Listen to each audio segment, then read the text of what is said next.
TV do Correio da Manhã.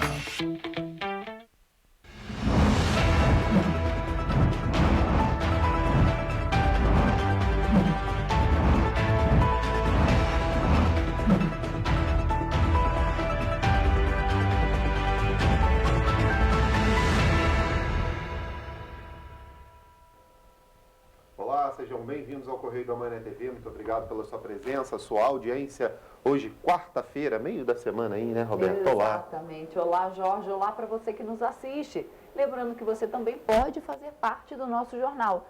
Quer saber como? Mande a sua história para cá, sua matéria, sua reclamação, sua denúncia para os nossos canais de comunicação. Nosso e-mail, tvccorreiodamanhã@gmail.com, e também tem o nosso WhatsApp, DDD 24 99323 4567. E você pode acompanhar toda a programação da TVC, ficar muito bem informado também pelas nossas redes sociais. Nosso Facebook, YouTube e Instagram. Por lá você também pode mandar a sua mensagem e participar ao vivo aqui do nosso jornal. E olhem só, hoje Petrópolis amanheceu com o céu encoberto por uma névoa bem densa. Olhem aí nas imagens. Aqui em Petrópolis a gente chama de russo, o famoso russo. Vamos então às notícias desta quarta-feira, dia 24 de agosto. Eleição 2022 tem recorde de mesários com 830 mil voluntários. Mais de 1 milhão de declarações de ITR já foram enviadas à Receita Federal.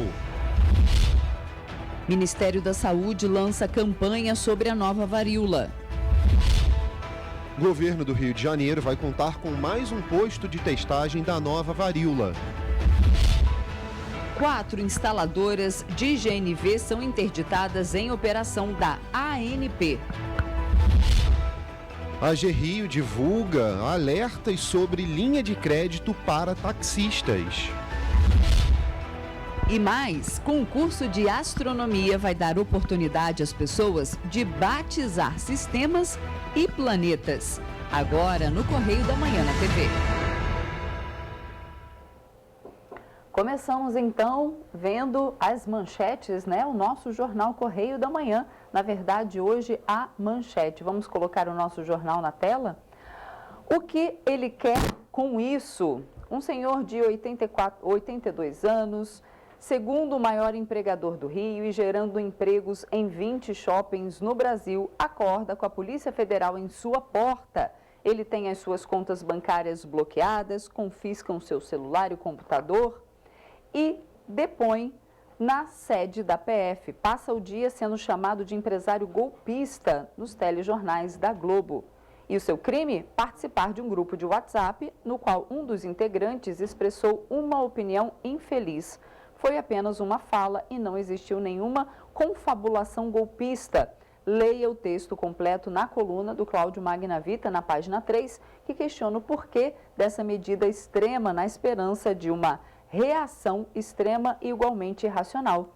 As investigações demonstrarão que a operação autorizada por Alexandre de Moraes, sem a participação da PGR, não passou de uma provocação, torcendo por uma crise institucional. A soberania dos fatos vai esclarecer a arbitrariedade que foi cometida. Esse aí é o destaque, né, da coluna do Cláudio Magnavita na página 3. E a pergunta que fica aí na capa, né, na primeira página: ministro, por que esticas tanto a corda? Vamos agora para a página 2, a página de opinião, com o editorial lido por Nana Grassi. Gostando ou não de Jair Bolsonaro, quem assistiu o que seria uma entrevista com um presidente da República que disputa a reeleição, viu ela se transformar em um tribunal de inquisição. Renata Vasconcelos e William Bonner estavam visivelmente treinados para provocar Jair Bolsonaro e levá-lo a algum rompante intempestivo, atingindo o objetivo de produzir manchetes para a mídia de oposição. Só que, desta vez, o Bolsonaro na bancada do JN era bem diferente do candidato de 2018. Eles estavam entrevistando um chefe de Estado, o presidente da República Federativa do Brasil, fato que a dupla ignorou o tempo todo. Até a derrapagem de Vasconcelos, que o chamou de presi, logo corrigindo para candidato. Traquejado e como líder da nação, Bolsonaro agiu como um estadista. Respeitou o tempo, os entrevistadores e não atacou a Globo. Cumpriu o seu objetivo de fio a pavio. Já os dois entrevistadores, especialmente o William, foi de uma soberba constrangedora. Ria jocosamente, colocava o dedo indicador ofensivamente na frente e interrompia o entrevistado. Se fossem cronometradas as intervenções do casal, pode vir a ser constatado que os dois falaram um tempo quase equivalente ao do candidato. Tentaram desconstruir a figura do presidente, pescando frases e expressões folclóricas fora de um contexto. Agiram como crucificadores debochados, procurando cravar o prego em cada possível incoerência entre o que se falou e do que foi feito. Erraram feio. Bolsonaro, presidente e enfrentando a missão de administrar o país com uma pandemia, seca e guerra e uma facada, o transformou em uma pessoa insone e com enorme peso nos ombros. A sua frase mais lapidar resume este cenário. Abre aspas, é diferente do que você quer fazer, do que você pode fazer, fecha aspas, falou com responsabilidade. Outra grande diferença foi ignorar as provações quase colegiais da dupla global e dar números e resultados do governo. Ele teve o que contar e relatar o que fez. Cada vez que Bolsonaro decolava nas suas assertivas, os dois se desesperavam e tentavam cortá-lo e voltar às perguntas de picuinhas. Com uma audiência de milhões de brasileiros, turbinada pelo apoio da militância bolsonarista, eles ficaram só no ataque e não falaram do Brasil que vai sair das urnas. Estavam tão encruados em desconstruir o presidente que se esqueceram de perguntar sobre os planos de governo para um próximo mandato. Cometeram aí um grande pecado. Chamava-o de candidato e todas as perguntas mesmo eram feitas sobre os 4 anos de governo. Foi o Tribunal de Inquisição do Presidente da República. Quem assistiu percebeu que a Globo e o experiente editor William Bonner jogou fora a oportunidade de resgatar valores do bom jornalismo sem ativismo. Não é sem razão que a credibilidade do jornalismo da Rede Record e da Bandeirantes superam a Globo já há algum tempo. A credibilidade foi jogada no lixo. De forma premonitória, o Correio da Manhã publicou em manchete que a entrevista iria revelar o antagonismo da Globo contra Bolsonaro. Foi exatamente este ponto que tomou conta das redes sociais. Foi um dia triste para o jornalismo e, sem dúvida, um dia que Renata Vasconcelos e William Bonner rasgaram seus diplomas e colocaram no pescoço o colar dos inquisitores medievais. Já Bolsonaro deixou a Globo exatamente como entrou, com a altivez de um presidente ungido pelas urnas e que respeitará eleições limpas. Finalmente, para quem entende de política, mereceu aplauso a sapiência de Bolsonaro de ignorar as provocações e fazer desfilar a lista de ministros candidatos como Tereza Cristina, Tarcísio de Freitas e Gilson Machado, que ganhou mais tempo. O Jornal Nacional deu a oportunidade de alavancar estas candidaturas e defender a participação da maioria parlamentar ao lado do presidente. Neste momento de sabedoria política, Renata e Bonner ficaram com cara de bobos. Bolsonaro fez um gol de bicicleta na frente dos dois inquisitores. Bom, vamos agora então à coluna Magna Vita na página 3, que ainda continua com textos. Hoje a coluna é um texto só, dizendo o seguinte: é hora de ter calma e não fazer o jogo das provocações. O Brasil precisa de paz. Temos a foto da coluna? Muito obrigado. Eu vou ler um pequeno trechinho aqui. Um velho ditado popular já dizia: quando um não quer, dois não brigam, tá entre aspas aí. Ele se encaixa como luva nas provocações do ministro do STF, Alexandre de Moraes, e seu inquérito de ativação, o da fake news. Então, o texto aqui discorre sobre o caso do inquérito das fake news, o presidente Jair Bolsonaro, o presidente agora do Superior Tribunal Eleitoral, Alexandre de Moraes, e o caso da Globo, enfim. O texto é longo, é grande. Para você saber mais, eu peço que você entre no nosso site jornalcorreiodamanha.com.br e acesse a nossa versão digital do nosso jornal. Assim você vai ficar bem informado e vai entender todo o caso. É que realmente é muito longo. para que nós possamos ler aqui, né, e passar tudo isso para vocês. Vamos então agora à página 4, a nossa página de política, com a seguinte notícia: votação somente na próxima semana. É sobre o caso do rol da ANS. A audiência discutiu ampliação do rol da ANS. Texto assegura a incorporação de medicamentos ainda. Então, a votação que seria ontem no Senado foi ainda adiada para a semana que vem, gente. E olhem só, a Fiocruz prepara carta aos candidatos. A Fundação Oswaldo Cruz, a Fiocruz, preparou uma carta aos candidatos à presidência da República e à sociedade, com o título Desenvolvimento Sustentável com Equidade, Saúde e Democracia. O documento, segundo a instituição, foi elaborado para contribuir com o debate eleitoral a partir de 10 diretrizes que sintetizam um conjunto de propostas para campos diretamente relacionados à saúde dos brasileiros e ao desenvolvimento do país. E olha só, gente, no Nacional, Amazonas fora das pistas. Estudo indica mais de 3 milhões de quilômetros de estradas não oficiais. Na foto ali, ó, as estradas não oficiais são feitas por madeireiros, que muitas das vezes são contrabandistas aí, né, de madeira. Um mapeamento inédito feito a partir de inteligência artificial estimou a presença de 3,46 milhões de quilômetros de estradas cortando a Amazônia Legal.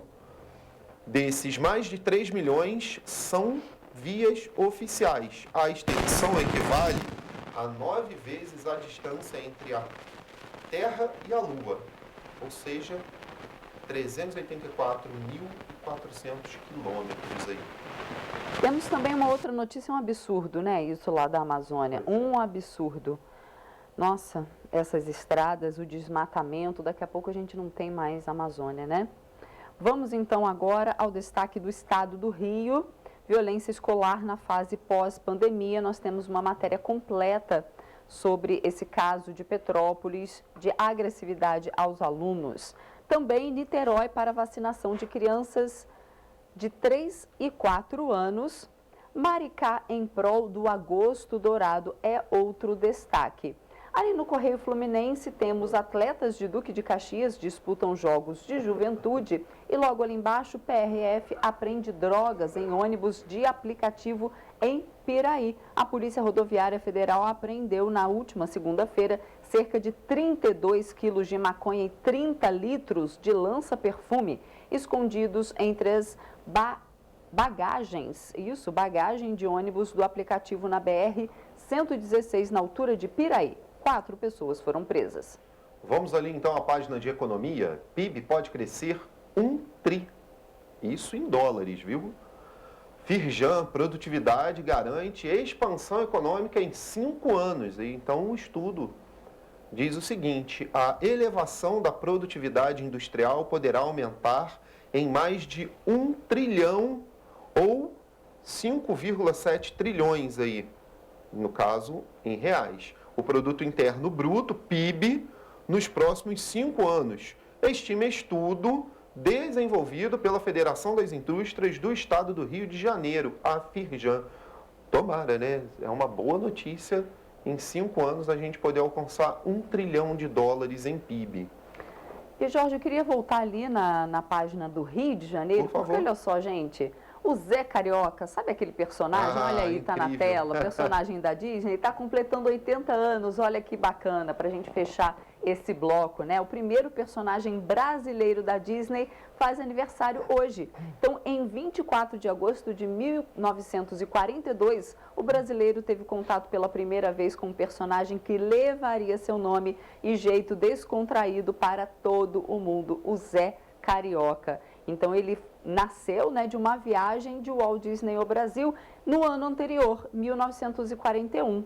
E aí nasceu no ano seguinte esse papagaio carioca, né, que está chegando aí aos 80 anos e ainda em alta, né? Esses personagens da Disney nunca morrem, né? Mickey, Minnie, Pato Donald e também o Zé Carioca está aí na turma. E vai ter um longa, tá? Para comemorar o aniversário dele, chamado Alô Amigos aí, que Muito vai rodar legal. a América Latina, ali, a América do Sul, perdão, com animações feitas por pessoas da América do Sul. Eu estava lendo sobre, bom você puxar o assunto. Então a Disney vai fazer uma homenagem ao Zé Carioca e vai fazer um longa chamado Alô Amigos, que vai trazer aí alguns animadores, alguns desenhistas da América do Sul desenhando personagem, fazendo algumas histórias dentro desse longa.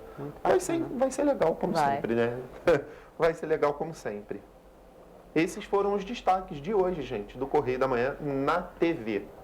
E a gente faz agora um rápido intervalo e na volta você vê que o governo do estado do Rio vai contar com mais um posto, o governo do Rio de Janeiro vai contar com mais um posto de testagem da nova varíola. E você vai ver também que concurso de astronomia vai dar oportunidade às pessoas de batizar sistemas e planetas. Que bacana, né? Legal, né? O Correio da Manhã volta já.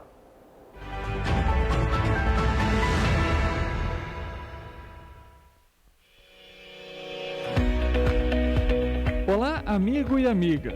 Estamos chegando ao meio do ano. Esta época de tempo mais frio contribui para espalhar doenças respiratórias, incluindo a temida Covid-19. Você que não deixa de cuidar da sua saúde, confira sua caderneta de vacinação e não perca a oportunidade de atualizar o seu calendário de vacinas. É simples e faz bem a você e a quem vive ao seu redor. Acesse o site novaiguaçu.rj.gov.br. Procure o ponto de vacinação mais próximo e tome todas as doses recomendadas para a sua idade. Não perca tempo, pegue a sua caderneta e coloque a sua vacina em dia. Aproveita e confere a caderneta de toda a família também, tá? Juntos vamos seguir vencendo a Covid-19. Não vacile, vacine. Prefeitura de Nova Iguaçu.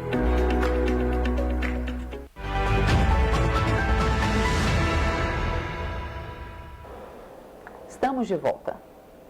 O Tribunal Superior Eleitoral informou na segunda-feira que mais de 1 milhão de mesários vão trabalhar nas eleições. Cerca de 830 mil desses são voluntários.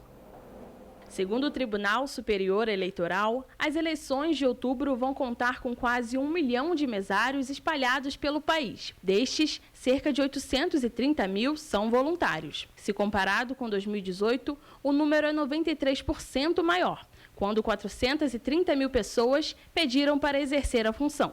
Antônio já foi convocado para ser mesário durante 5 anos e conta que a experiência foi positiva. Na época que eu fui, até legal, porque às vezes você não quer ser, mas quando você vai lá é divertido, o dia passa rápido, geralmente você fica mais ou menos perto do seu bairro, aí você vai vendo ali no fichário pessoas que você conhece e tal.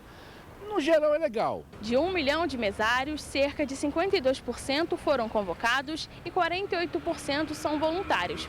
Em relação às eleições municipais de 2020, o aumento de voluntários neste ano foi de 23%. Nunca fui chamada e não pensei no assunto. Não, nunca fui chamada. As principais funções do mesário são localizar o nome do eleitor no caderno de votação e colher a assinatura, ditar o número do título ao presidente da sessão, entregar o comprovante de votação ou de justificativa e devolver os documentos ao eleitor, cumprir as demais obrigações que lhes forem atribuídas. Os mesários voluntários recebem benefícios, como contagem dos dias trabalhados, como horas complementares em cursos universitários, desempate em concursos públicos, além de 2 dias de folga no trabalho se concluir o treinamento. Só meu sobrinho Daniel, ele trabalha todo ano. Além disso, neste ano, cerca de 224 mil urnas já do modelo novo estão previstas para serem entregues até outubro. 21 unidades do TRE já receberam a quantidade prevista de unidades dos novos equipamentos. Ao todo, nas eleições gerais de 2022, vão ser utilizadas 577 mil urnas. Vai estar parcialmente nublado amanhã. Perdão, gente. Ele se manifestou aqui, ó. Tá vendo? Tá vendo a previsão do tempo antes. Vamos lá. A apresentação da Declaração de Imposto sobre Propriedade Territorial Rural 2022 teve início em 15 de agosto e até agora já foram enviados mais de 1 milhão de declarações. O prazo vai até 30 de setembro e até o momento o estado da Bahia tem o maior número de declarações entregues, seguido por Minas Gerais e Pernambuco. A expectativa é que 525 mil declarações sejam recebidas pela Receita Federal em 2022. A DITR deve ser enviada por meio do Programa Gerador da Declaração disponível no site da Receita Federal. Além disso, continua sendo possível a utilização do ReceitaNet para a transmissão desta declaração ou ainda a entrega da declaração gravada em conector USB em uma unidade de atendimento da Receita Federal. A apresentação depois do prazo deve seguir os mesmos procedimentos de envio. A multa é de R$ 50 no mínimo ou 1% ao mês calendário calculado sobre o total do imposto devido. Valores inferiores a R$ 100 devem ser pagos em cota única até o dia 30 de setembro. Os superiores podem ser pagos em até 4 cotas. Cada cota deve ter um valor igual ou superior a R$ 50. Lembrando que a primeira parcela deve ser paga até 30 de setembro. As demais, até o último dia útil de cada mês e serão acrescidas de juros da Selic mais 1%. O pagamento do imposto pode ser antecipado total ou parcialmente. O boletim Infogripe, divulgado pela Fundação Oswaldo Cruz, apontou queda nos casos de síndrome respiratória aguda grave. Algumas capitais atingiram índices pré-pandemia.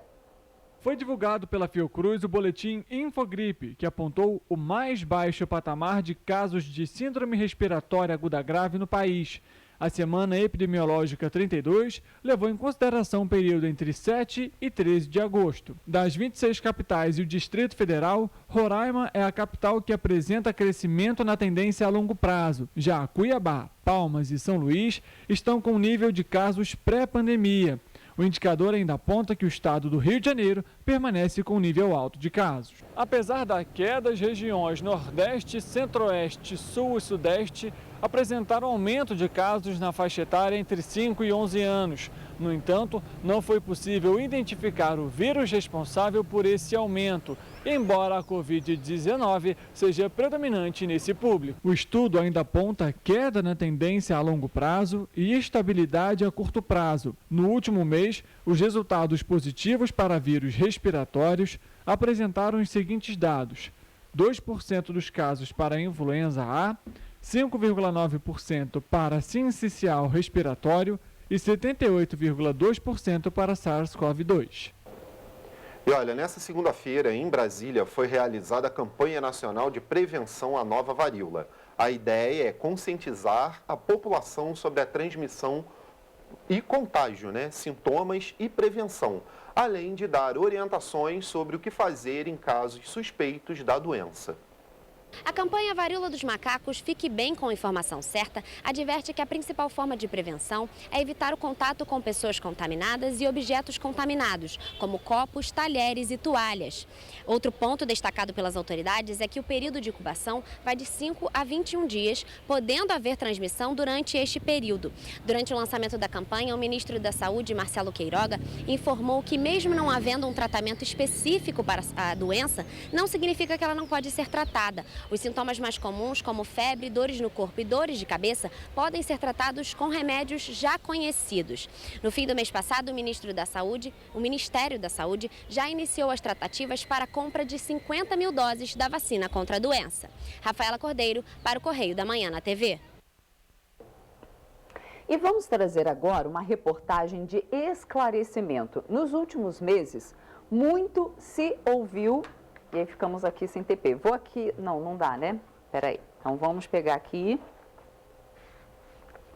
Vamos lá. Vamos trazer então agora uma reportagem de esclarecimento para vocês. Nos últimos meses, muito se ouviu falar sobre uma doença em circulação em todo o mundo, a chamada varíola dos macacos. Mas a doença, na verdade, não tem qualquer ligação com os macacos. Para evitar confusões, a Organização Mundial da Saúde anunciou que vai trocar esse nome, o nome dado à varíola. A monkeypox, conhecida como varíola dos macacos, já soma mais de 19 mil casos em todo o mundo. Os sintomas são bastante comuns e, inclusive, podem ser confundidos com outras doenças. Mas o que muitas pessoas não sabem é que, na verdade, a doença não tem nada a ver com os macacos. A principal suspeita é de que os hospedeiros do vírus sejam majoritariamente roedores silvestres africanos, ratos e esquilos das florestas ainda pouco conhecidos. O macaco até pode ser infectado, mas, ao que tudo indica, indica, ele não é o principal hospedeiro natural. O vírus da monkeypox é um vírus parente do vírus da varíola humana, que foi erradicado na década de 70. Ele apareceu a primeira vez, foi identificado a primeira vez, né, em macacos que estavam na Dinamarca para pesquisa, mas eram provenientes da África. Chegaram infectados, tiveram uma doença que parecia varíola, cheia de bolhas. Esses pesquisadores desse local onde os macacos ficavam pesquisaram o que era, identificaram esse vírus parente da varíola e o chamaram de monkeypox, porque os macacos que estavam ali naquele momento têm. Depois disso, na década de 70, foram vistos os primeiros casos em seres humanos, na África Central, na República Democrática do Congo, onde a doença é endêmica até hoje. Um grupo com aproximadamente 30 virologistas publicou um manifesto pedindo a alteração do nome da doença. Chamado de necessidade urgente de uma nova nomenclatura para o vírus da monkeypox, o documento tem inclusive assinantes brasileiros. O nome varíola dos macacos já vem recebendo críticas há muitos anos, uma vez que este não é um animal conhecido por ser portador da doença. A Organização Mundial da Saúde anunciou que os nomes do vírus causador da varíola dos macacos vão mudar para que não haja confusão e que, como consequência, não seja praticada violência contra os macacos. Segundo a organização, vão ser feitos anúncios sobre os novos nomes o quanto antes for possível. A confusão começou em 1958, quando o vírus foi isolado pela primeira vez. Para isso, os pesquisadores utilizaram um macaco, espécie natural da Ásia, e assim foi rotulada a doença. Os macacos não têm nenhuma relação com esse atual surto de monkeypox. Na verdade, a doença só chama monkeypox, ou varíola dos macacos, como algumas pessoas traduzem em português, porque em 1958, quando foi descrito, a doença deu nos macacos, da mesma forma que está dando em seres humanos hoje em dia. Hoje em dia, esse surto está sendo mantido pela transmissão de uma pessoa para outra, não tem nada a ver com nenhum macaco, ou na África, ou no Brasil, ou na Europa. Não tem nenhum macaco envolvido. Olha, muito importante, viu? E olha, ainda sobre esse assunto, o governo do Rio de Janeiro abriu mais um posto para diagnóstico da nova varíola. A unidade vai funcionar de segunda a sexta-feira. A expectativa é que mais postos sejam abertos ao longo desse ano. A nova unidade do posto para o diagnóstico de varíola dos macacos foi aberta em São Gonçalo, no bairro de Columbandê. A coleta de material nos postos vai ser realizada apenas em pacientes encaminhados pelas unidades de saúde da rede pública, após a realização de exame clínico que indique a suspeita de contaminação. As amostras vão ser recebidas pelo Laboratório Central Noel Núteus e enviadas para análise nos laboratórios referenciados pelo Ministério da Saúde no estado do Rio de Janeiro. Ainda nesta semana também vai ter a abertura do terceiro posto, que vai funcionar no Centro de Saúde Vasco Barcelos, em Nova Iguaçu, na Baixada Fluminense. Segundo a Secretaria, a unidade será de referência para atender aos municípios da região que não possuem o serviço de coleta. O planejamento inclui também a abertura de um quarto posto na Universidade Federal do Estado do Rio de Janeiro. Gabriel Fachola para a TV Correio da Manhã. E após 3 casos de explosão em postos de combustíveis, a Agência Nacional do Petróleo, Gás Natural e Biocombustíveis realizou uma ação nos postos de combustíveis do Rio de Janeiro. Foram autuados 34 veículos e 24 rebocados.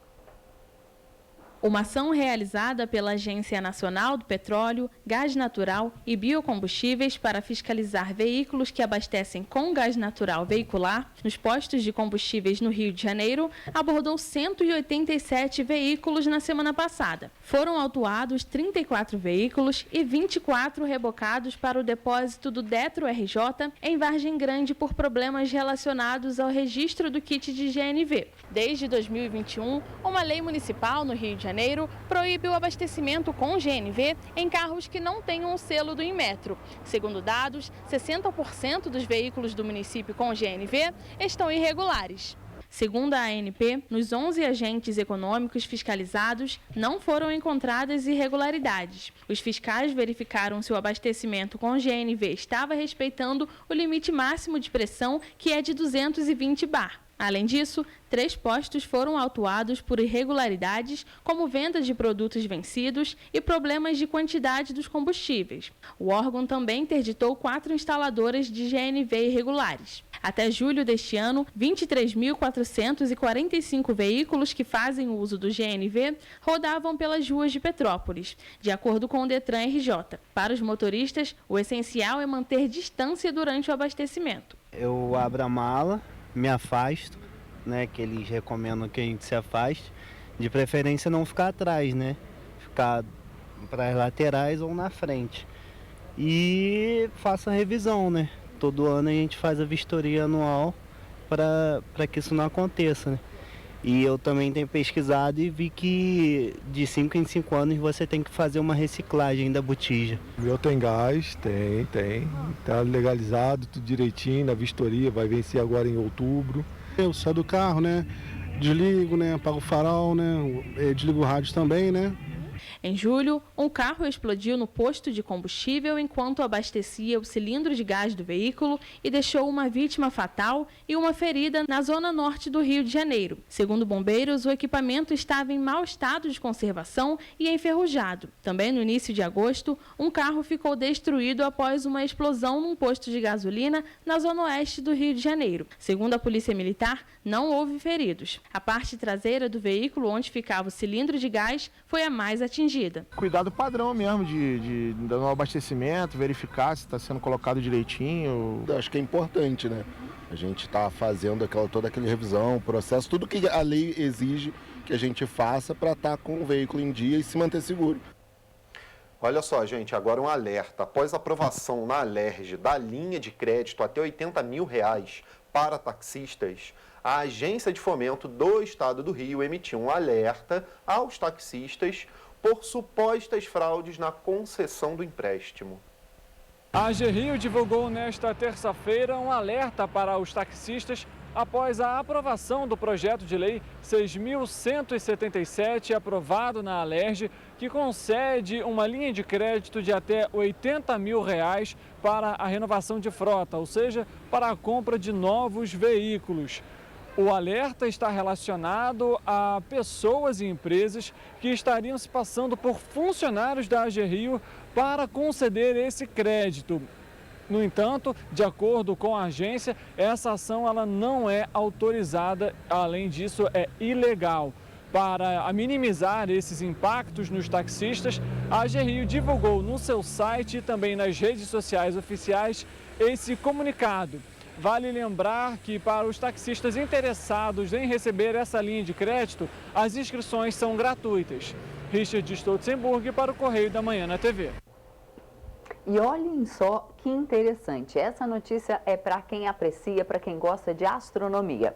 A União Astronômica Internacional está lançando um concurso para nomear 20 sistemas exoplanetários a serem observados pelo telescópio espacial James Webb. O concurso visa reunir astrônomos profissionais e o público em geral, dando a oportunidade aos participantes de nomear os 20 exoplanetas selecionados junto com suas estrelas hospedeiras. Avanços na ciência e tecnologia recentemente nos permitiram detectar uma nova categoria de objetos celestes chamados de exoplanetas. Os primeiros exoplanetas foram descobertos há apenas 3 décadas e mais de 5 mil foram identificados desde então. A maioria desses planetas são referidos apenas por suas designações científicas e não têm conexões com nossas histórias e culturas. Na primeira edição do NameX Awards, em 2015, 14 estrelas e 31 exoplanetas foram nomeados, todos com mais de 500 mil de votos de 182 países e territórios. Em 2019, como parte das comemorações do centenário da União Astronômica Internacional, o concurso ofereceu a todos os países a chance de nomear um sistema planetário composto por um exoplaneta e sua estrela hospedeira. Como parte desse concurso, 112 países organizaram campanhas nacionais que envolveram a participação direta de mais de 780 mil pessoas em todo o mundo. Para participar da edição desse ano, basta acessar o site nameawards.iau.org para conferir o formulário e todas as informações detalhadamente. Vai se candidatar, Jorge, para participar do concurso? Não, a astronomia não é muito a minha praia, não. Mas eu tenho amigos que fazem aí. Já tentei até tirar foto aí de lua, de céu, mas não deu muito certo não, gente. Meu negócio era outro tipo de fotografia de evento. Fotografia de astronomia não rolava. Vamos lá, hoje é dia de esporte e a gente vai fazer aquele giro, né? Vamos conversar ao vivo com o nosso repórter Richard Stolzenburg. Richard, quais são os destaques do esporte? Vamos lá, Jorge. Hoje começam as semifinais da Copa do Brasil, viu?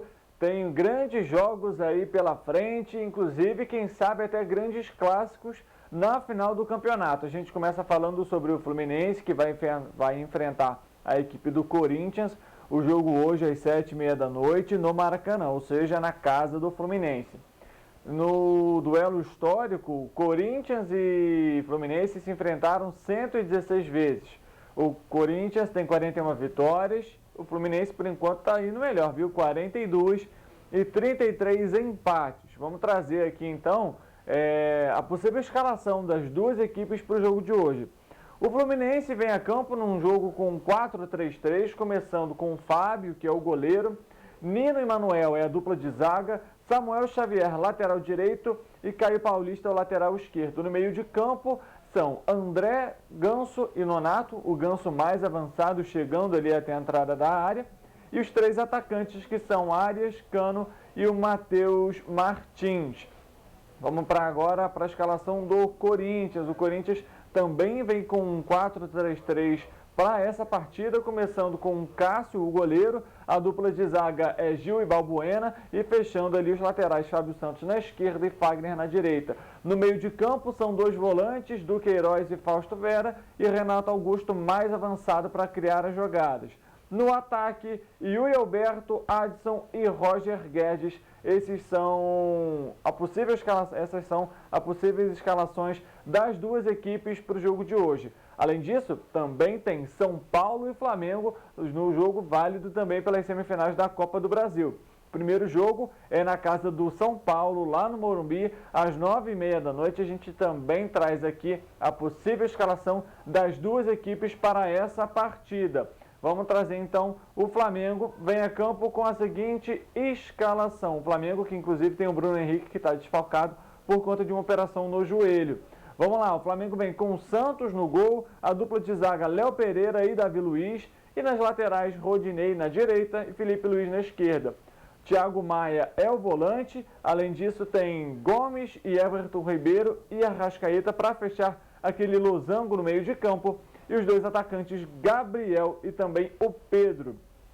Eles que inclusive têm atuado muito bem, ficou ali o Pedro muito tempo no banco de reservas, procurando até talvez uma outra oportunidade em outro clube, mas com a chegada de Dorival Júnior, o Pedro começou a jogar, inclusive tem feito belos gols, viu? Vamos à equipe agora do São Paulo, que vem com o técnico Rogério Ceni, com a seguinte escalação: Jandrei é o goleiro, a equipe de São Paulo joga num 3-5-2, com o trio de zaga, Diego Costa, Rafinha ou então o Patrick, tem o Léo na ponta esquerda, Pablo Maia é o volante que segura, que dá ali o suporte para o setor defensivo, e os quatro do meio de campo são os seguintes: Reinaldo na ponta esquerda, Rodrigo Nestor, Igor Gomes e Igor Vinícius fecham esse meio de campo. No ataque, Caleri e Luciano. Grandes jogos são esses da Copa do Brasil. Além disso, tem também amanhã o sorteio para mais uma etapa do mata-mata da UEFA Champions League.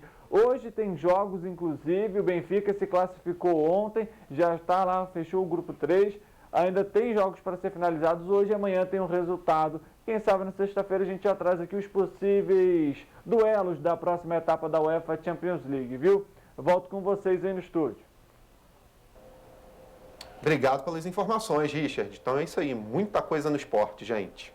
E você vai ver depois do intervalo que a Polícia Civil concluiu o inquérito sobre agressões contra um adolescente que foram ocorridas em uma escola em Petrópolis. E você vai ver também parceria em prol do bem. Profissional realiza fotos de animais disponíveis para doação.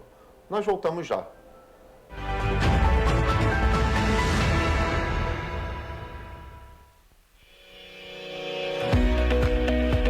Olá, amigo e amiga. Estamos chegando ao meio do ano. Esta época de tempo mais frio contribui para espalhar doenças respiratórias, incluindo a temida Covid-19. Você que não deixa de cuidar da sua saúde, confira sua caderneta de vacinação e não perca a oportunidade de atualizar o seu calendário de vacinas. É simples e faz bem a você e a quem vive ao seu redor. Acesse o site novaiguaçu.rj.gov.br. Procure o ponto de vacinação mais próximo e tome todas as doses recomendadas para a sua idade. Não perca tempo, pegue a sua caderneta e coloque a sua vacina em dia. Aproveita e confere a caderneta de toda a família também, tá? Juntos vamos seguir vencendo a Covid-19. Não vacile, vacine. Prefeitura de Nova Iguaçu.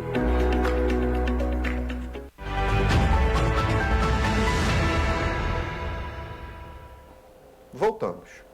A gente começa esse bloco falando de um acidente que matou uma mulher ontem.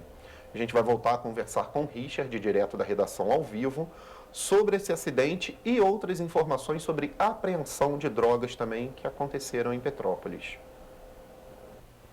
Exatamente, Jorge. A gente começa falando uma notícia não muito boa, né? Na verdade, um acidente, um atropelamento que ocorreu ontem lá no Sargento Bueninga. Nossa equipe aqui de reportagem apurou o acidente na localidade e o acionamento do Corpo de Bombeiros foi às 3 horas da tarde.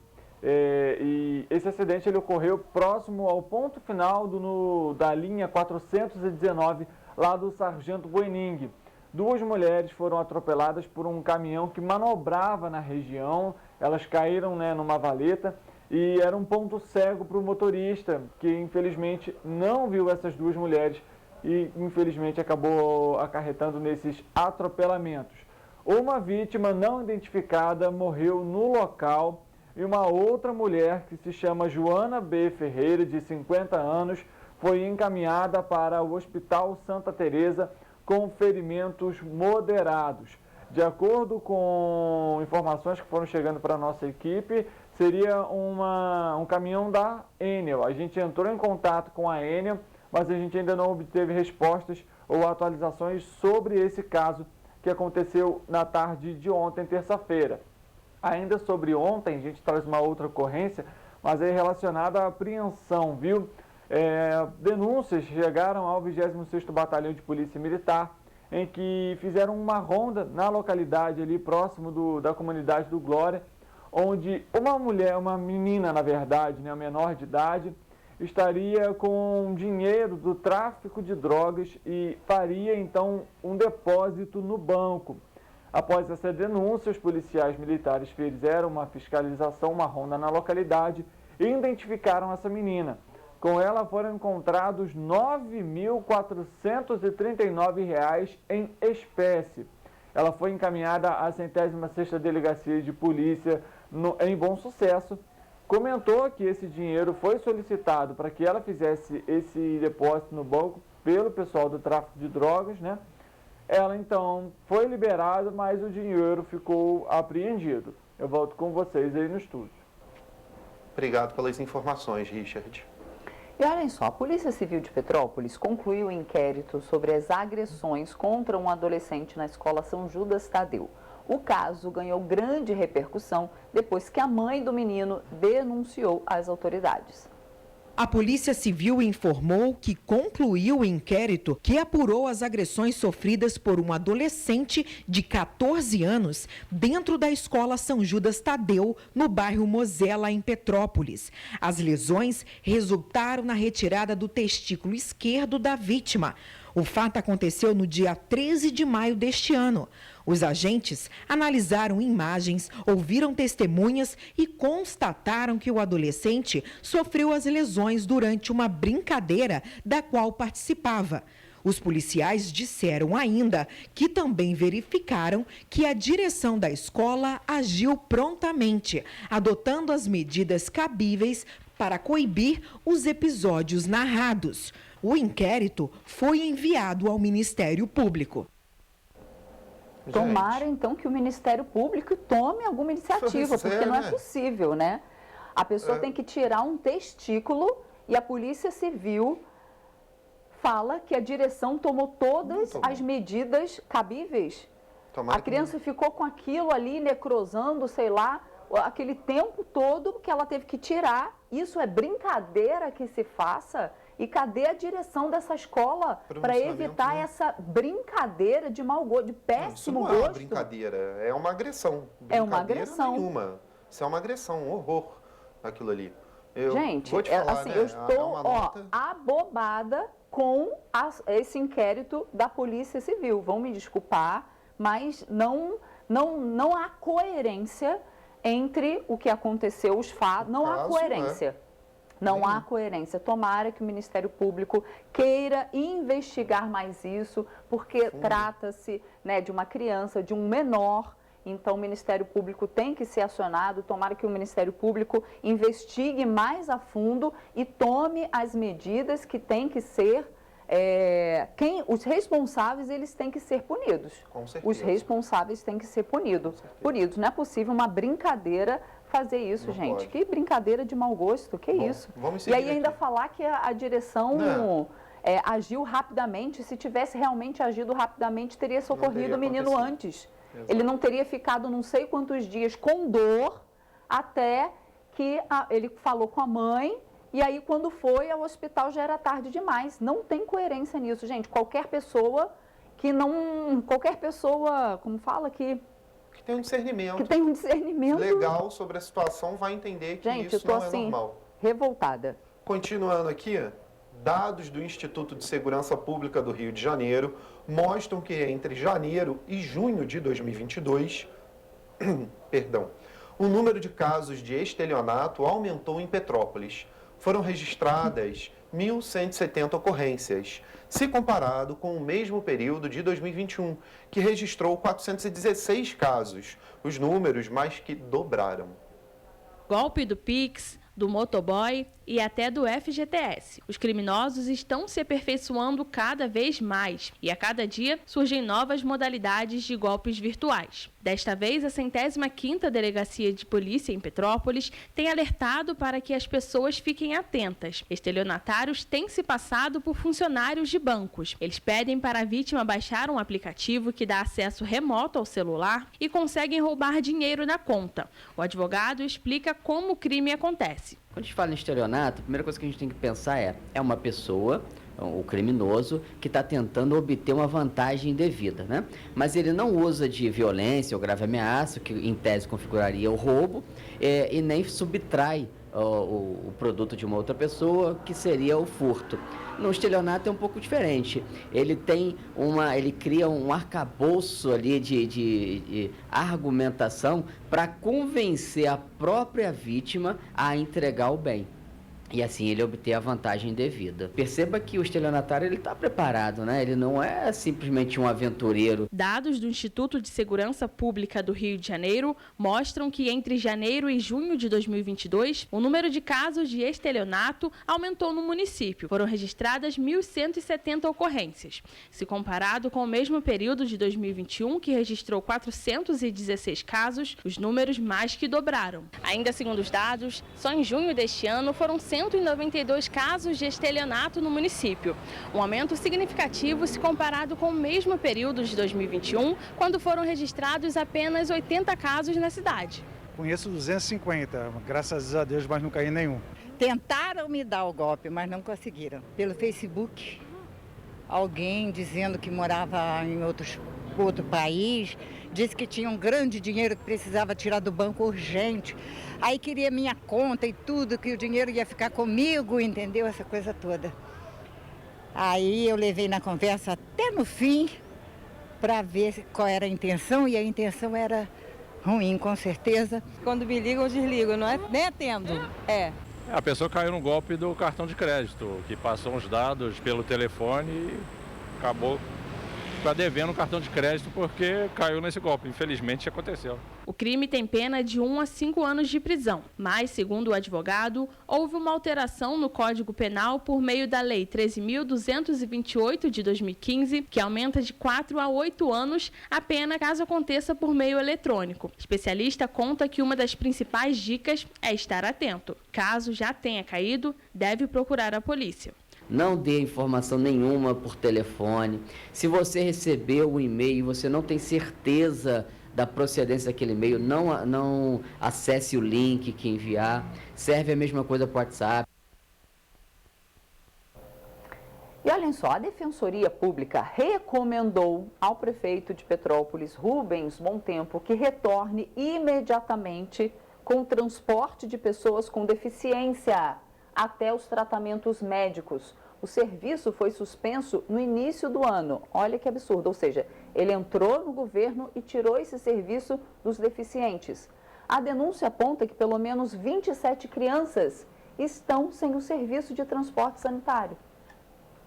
Na noite de segunda-feira, o 8º Núcleo Regional de Tutela Coletiva da Defensoria Pública do Estado do Rio de Janeiro recomendou que Petrópolis retome de forma imediata o serviço de transporte sanitário para pessoas com deficiência que precisam do auxílio para o tratamento médico. O documento foi formulado a partir de uma denúncia de pais e responsáveis que aponta que desde julho, pelo menos 27 crianças sofrem com o acesso aos tratamentos continuados por causa da falta do transporte. Por isso, a Defensoria orienta que o serviço retorne de forma imediata. Nós procuramos a Prefeitura, através da Secretaria Municipal de Saúde, e considerando a resposta que eles nos deram, no sentido de que o programa de transporte sanitário em Petrópolis ainda estava em construção, e também considerando que essas crianças elas não podem ficar sem esse tratamento, a Defensoria Pública, através do Núcleo Regional de Tutela Coletiva, decidiu expedir essa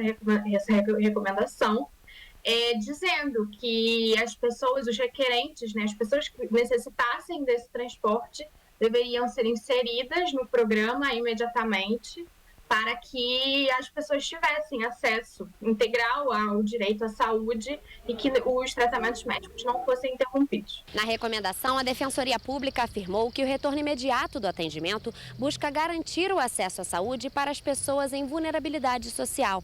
No documento, a Defensoria aponta ainda que a própria Secretaria de Saúde informou que o programa Pleno de Transporte para Pessoas com Deficiência ainda está em fase de formulação. A Defensoria orienta que o serviço seja retomado no programa de transporte fora do domicílio, ainda que de forma temporária, até que o programa de transporte intramunicipal esteja em integral funcionamento. Segundo a Prefeitura informou a Defensoria, foi estipulado um prazo máximo de 90 dias para iniciar plenamente o atendimento com o transporte intramunicipal para pessoas com deficiência na cidade. Ocorre que essas pessoas elas estão sem esse serviço desde as chuvas que ocorreram em fevereiro e março desse ano em Petrópolis. Então, considerando esse lapso temporal que já completou 6 meses, em que o tratamento ele foi interrompido de alguma forma, os tratamentos médicos, a gente decidiu expedir a recomendação para que houvesse uma providência da Prefeitura imediata. A Defensoria atua hoje prioritariamente de forma extrajudicial, buscando uma solução para este caso. A recomendação do órgão para esses pais e responsáveis é para que abram um requerimento diretamente com a Prefeitura, solicitando a retomada do transporte. Algumas pessoas elas já tinham pedido esse requerimento, e esse pedido ele foi negado anteriormente, em julho. E aí agora a gente solicitou que esses responsáveis fizessem novamente esse requerimento administrativo na Prefeitura, e caso houvesse uma continuidade, da omissão da Prefeitura em fornecer esse serviço, aí eles denunciassem novamente a Defensoria, e aí sim a gente vai estudar quais as medidas e possivelmente medidas judiciais que vão ser tomadas no futuro. E olhem só, procurada, a Secretaria de Saúde informou que o transporte de pacientes com mobilidade reduzida foi debatido no primeiro fórum da pessoa com deficiência. Tudo bem, até aí não disse nada. Ainda segundo a Prefeitura, a discussão resultou no início de um estudo para viabilizar o transporte para tratamento dos pacientes. A Secretaria ressaltou também que, neste momento, estão sendo estabelecidos os critérios para a inclusão no termo de referência relacionado às pessoas com deficiência para o tratamento de saúde e que, quando a etapa for concluída, a licitação vai ser realizada. Mas a Secretaria de Saúde e a Prefeitura não responderam por que esse serviço foi interrompido no início do ano. Simplesmente assim, porque deveriam ter feito esse trâmite todo com um serviço sendo oferecido. Aí sim, depois faziam uma outra licitação, né? Quando a outra licitação estivesse pronta, já com ganhador, aí terminava um para começar outra. Agora nós estamos já terminando o mês de agosto e há 9 meses, né? Porque foi no início do ano, essas pessoas aí estão sem o devido acesso à saúde. É isso, gente. Na manhã de ontem, policiais militares do Serviço Reservado detiveram um homem por tráfico de drogas no Independência, em Petrópolis. Confira na reportagem de Gabriel Fachola.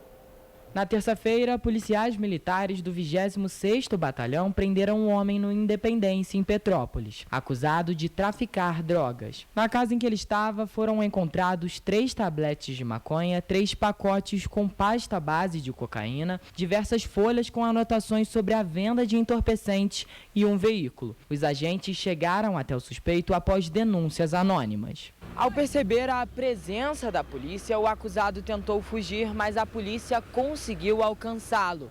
De acordo com as informações divulgadas, o homem era um dos principais responsáveis pelo transporte e armazenamento de drogas de toda a cidade. Ele era considerado um dos maiores traficantes do Quitandinha. O acusado foi autuado por tráfico de drogas e permanece preso em flagrante. Ainda na terça-feira, uma outra operação para coibir o crime chamou a atenção, desta vez realizada pela Polícia Rodoviária Federal, em parceria com a Delegacia de Roubos e Furtos de Cargas da Polícia Civil e a Polícia Militar em Duque de Caxias. Na ocasião, 3 homens foram presos acusados de formação de quadrilha e roubo de carga. No momento da prisão, o grupo estava em um veículo de passeio que tinha sido roubado no dia 8 de agosto, no bairro de Santa Teresa, em Belfor Roxo. Dentro do veículo foram encontradas 2 armas de fogo. Pode ser. E olha, e ainda, segundo a polícia, os 3 homens detidos acumulam uma extensa ficha criminal por crimes como roubo, furto, receptação, tráfico e até latrocínio. Um deles estava cumprindo pena em regime semiaberto. Que beleza, né? Gente, agora sim a gente vai saber oficial aqui, né, a previsão do tempo, sem o Google Assistente, não é isso? Isso.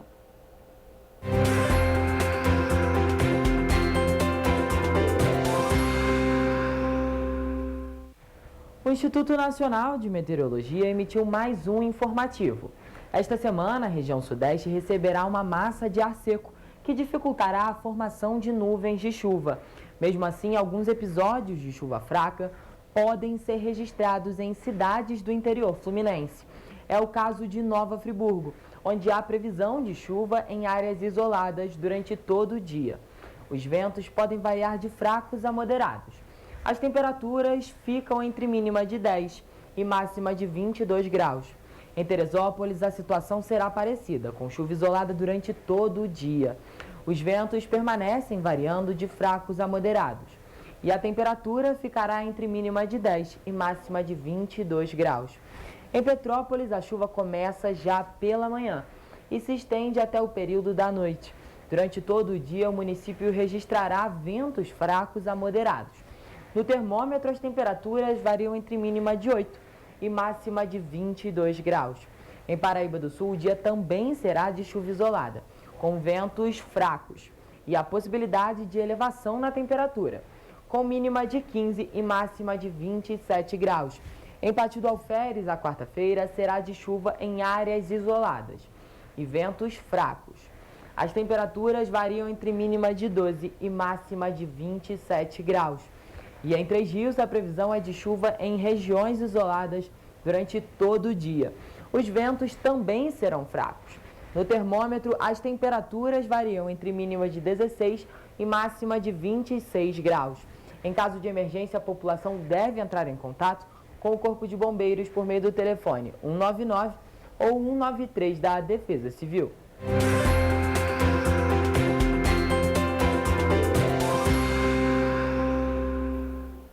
Gente, olha só, o nosso tempo estourou. A gente ainda ia passar uma matéria, uma reportagem sobre o Dia Mundial da Fotografia. Isso. E um fotógrafo que faz fotos aí de pets que estão para a adoção. Mas essa matéria vai ficar para amanhã, porque o nosso tempo já esgotou. Então amanhã, sem falta, a gente traz essa matéria, tá bom? Até amanhã, 7h30, gente, ao vivo. Tchau, tchau.